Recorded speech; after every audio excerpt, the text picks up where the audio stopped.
Hi,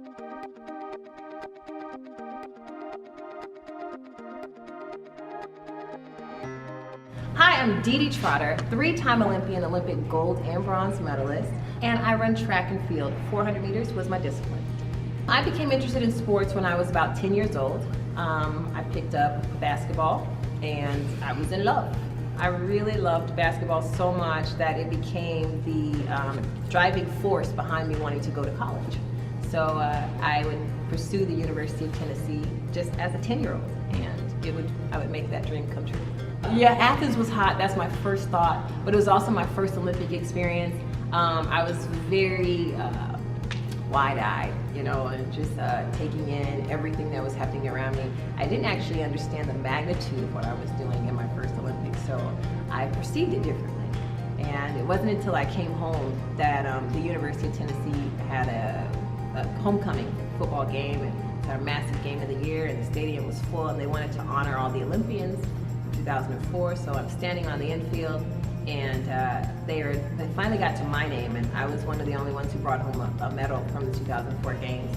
And when they got to my name, they saved me for last, and they said, "In our very own University of Tennessee Lady Ball, DeeDee Trotter, gold medal." The entire Nylund Stadium stood to their feet, 80,000 in attendance, and I start weeping, I start crying. I couldn't understand why. I was just overwhelmed with pride, and even telling the story, it's been like, I don't know, 10 years, and I still tell the story. It still makes me emotional.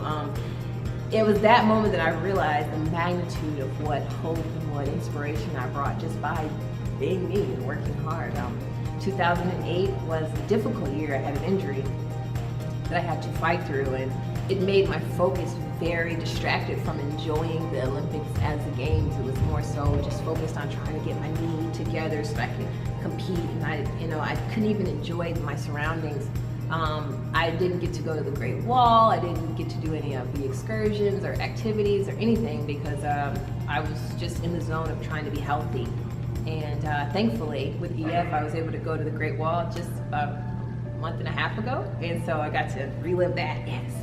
And 2012, that was my baby of the Olympics, it's my shining star, my comeback here, and the London Olympics was amazing. Personally, because I think it was closer to home. Everyone had an opportunity to come. Of course, I became the glitter-faced warrior in London. That's where they named me, so it's a really exciting Olympics for me. When I talk about it, it just makes me glow. So definitely London was my favorite Olympics of the three that I've been to. In 2008, I was able to make my second Olympic team with one knee, one good leg. And although I finished third, and although the rest of the year would come out to amount to absolutely nothing, even after I made the Olympic team, the amount of determination and perseverance and all the things that I had to overcome in order to even do that would ultimately be the same things that would propel me into my greatest achievements in 2012. So that third place finish at the Olympic trials in 2008 was my most triumphant career moment. Mental training. What I used to do when I prepared for competitions is you have to visualize. You have to see yourself run the race that you want to run over and over and over again. You run it so many times in your head that when you get on the line, it's almost autopilot. And mental training is a big part of anyone reaching their goals. And so that is something I've transferred from the track into my daily life. Training in general. When you train for anything that you want, you have to invest time in it. You have to focus on it, and you have to get very intimate with it.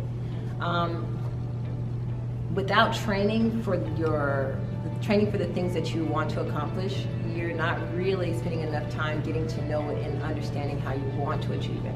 So I use a lot of time and energy to train myself off the track, not in the physical sense anymore, but in the sense of training for the other things I want, getting to know my craft, and getting to know how to prepare for these things. And that's really key to becoming your best you.